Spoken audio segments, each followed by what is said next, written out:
The Mercy of Gods by James S.A. Corey has to be the most anticipated sci-fi book of the year.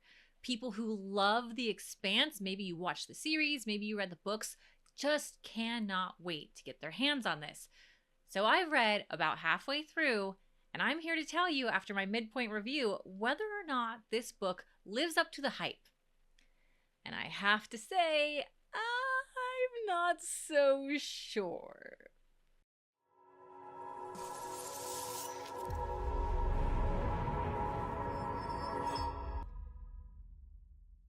Hey everyone, and welcome to the Reading Crossbow podcast. My name is Lana, and I'm here to talk about The Mercy of Gods by James S.A. Corey. And I have to tell you, out of all the books we've read this year, and we've read a lot so far in this season, this was the book that I was most excited about.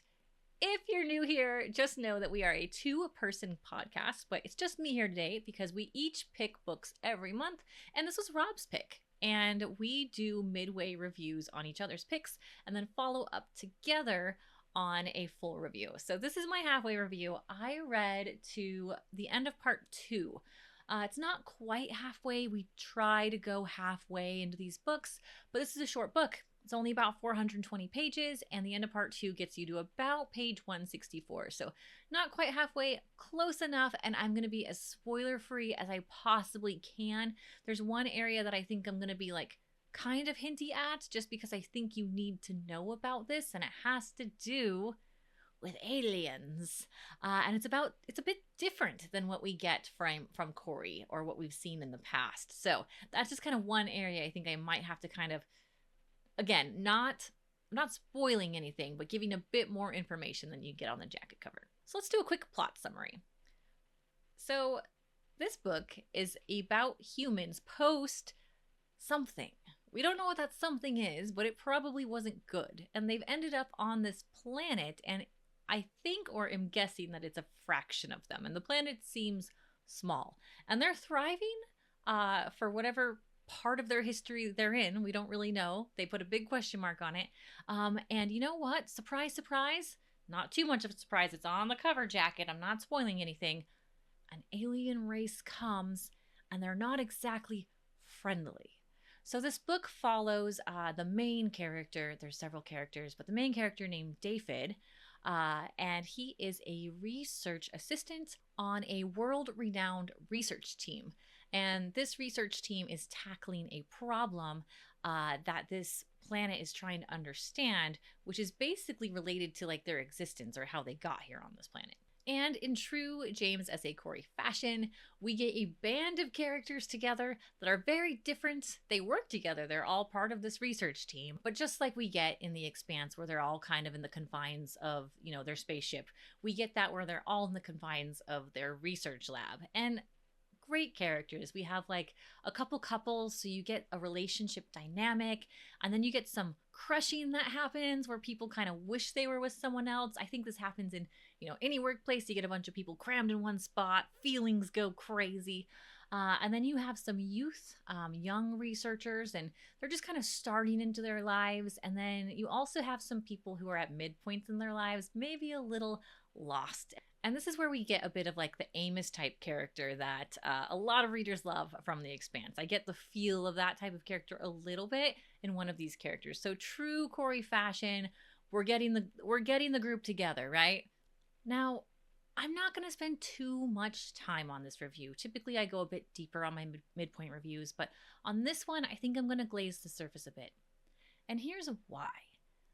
Because some of you love James S.A. Corey so much, you love these authors so much, that no matter what I say, you're going to read it anyway. And I know that. So here's what we're going to do this time. I'm going to cover where the book goes right, and I'm also going to cover where the book goes wrong. And then you can decide for yourself if this is worth the read. But at the midway point, I am much confused, much not sure, leaning towards kind of not. All right. So first off, where does the book go wrong? Let's lead with wrong. That way we can sum up and end this with like the good stuff, right? So, problem number one, and this is the part that I said I might be a tinge spoilery. And I promise you, this is not such a big spoiler. I'm going to keep you from picking up the book. And so, to preface this, you can choose to fast forward a bit, it's the description of the aliens. I am not a fan. So, the aliens come to this planet. I'm thinking it's Earth like. The setting's also very confusing because uh, the aliens kind of swarm the planet, and they have like these like alien ships that kind of encompass it.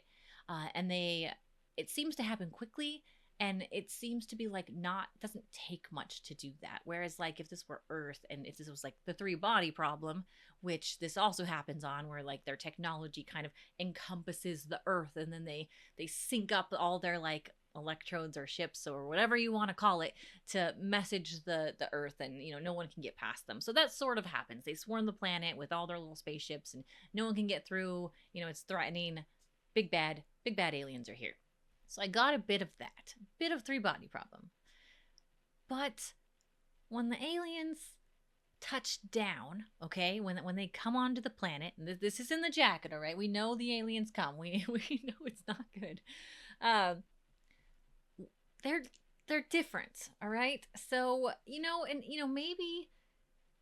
maybe media has spoiled me a bit. Maybe media has desensitized me to a certain type of alien. I can remember being a child and being terrified, just terrified of signs when that hand comes under the door when they're hiding in the pantry.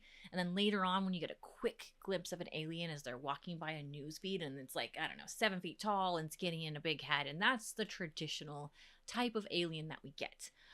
Even in The Expanse, with these authors, we get almost humanoid. There's a bit of human in every sort of creature that you run into. I mean, with the exception of some planets you get on where like the plant creatures are very different. That's fine. But like the interaction aliens, the ones that are making decisions, the ones that are calling the shots, no matter what planet you're on, have a bit of a human-like element to them. And their sentience is in such a way where you can almost side with them a little bit. Like, not that you'd side with them, but you can understand where they're coming from. So I had to preface where I'm going with this, because this, I feel like the authors just got this wrong for a reader like me. And here's the halfway spoilery part. The aliens are like bugs. Oh, I can't, you guys. I can't. Like, I want to take this book seriously. I want to take this book seriously. It's the authors of The Expanse. It's James S.A. Corey. It's amazing. I'm in love, right? Like, I'm a huge fan. But why? Why? Okay, that was the spoilery part. But you know what? These bugs are like praying mantis slash lobster slash locusts. And they have like a body sort of like an ant, I think, where like the big long butt part has like a bunch of legs on it, kind of like a centipede. And then they have arms in the middle section of their body that are like the praying mantis arms, big long ones. And these are the ones that they like do stuff with, and or can like hurt people. These are like the, I don't know, tactile arms, so to speak. And then up top, closer to the head, they have like little spindly, what they call feeding arms. Okay, so like around their little faces, and I mean feeding arms. I just can't. I don't know. There's a portion of this show is going to be me ranting about the feeding arms, but I cannot connect with this alien race. So I think the book really misses the mark there. It's tough. It's tough to connect with this race and why they're doing what they're doing. Now they're sentient. They're very intelligent, and there's a preface on each chapter where we get like snippets from a book or a journal of one of these creatures. So they are very intelligent, and we get that in these logs. So, I mean, that's great, and that adds a lot of value to this race, but I'm having a hard time connecting that type of intelligence to a creature that is a giant bug. And you know what? Maybe that's where some of you will think this book is cool because this takes on a very like Twilight Zone, like very old sci-fi vibe. And so that element is in this book. And if you love that, if you love weird creatures, if you love just like weird sci-fi shit, then this book is going to nail it for you because it doesn't stop at the bug creatures. All right? We get exposed to lots of creatures. And some of these creatures are kind of adorable. Like, I get major Ewok vibes. They're basically like little, tiny, short, fuzzy, angry monkeys. So, yeah, there's a lot of creatures in this story. I picture these humans walking around having conversations with each other in this story with all these kind of like alien creatures around them, and they can't connect with any of them. Some of these creatures have a way that they can talk with each other through this like voice box that translates their language. And so we get that sometimes in the story, but for other parts of the story, it's just a giant disconnection. The different races do not talk with each other, and they're all so very, very different. It just all feels like a giant jarble of stuff. Big miss, huge, huge, huge big miss for me. The other big miss is that this book does not hit character development on the head with the awesome sauce that we typically get from these authors. I mean, it's hard to match The Expanse anyway, and I almost feel terrible trying to compare the two. But we probably won't get that again from these authors. They made something brilliant with The Expanse, and they missed it here. So the characters that are in this book so far, keeping in mind I've only read to the end of part 2, are not of the same caliber that we got with the Expanse series. Now, this is going to be its own series. This is just book 1. So we're going to get several more of these, I hope. And there's opportunity for these characters to develop, but so far, all the characters are falling just a little bit flat, with the exception of the main character, David, and then a really cool character that shows a lot of promise named Jessen. All right, so I talked about what went wrong, and I think it's very important that we talked about what goes right. And I cannot say this enough. There's a character called the Swarm, and this is a non-human character. And I'm not going to give anything away about this character. I think it's so fun to read so far, and I haven't even, there has to be more, right?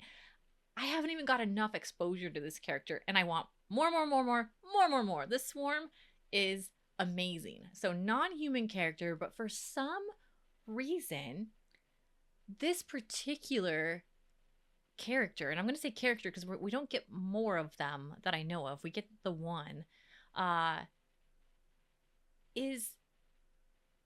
what I said was missing from the other alien characters. So that kind of like sentience, that kind of like connection that you would get from like a different, non-human race that we expect in Corey books is there.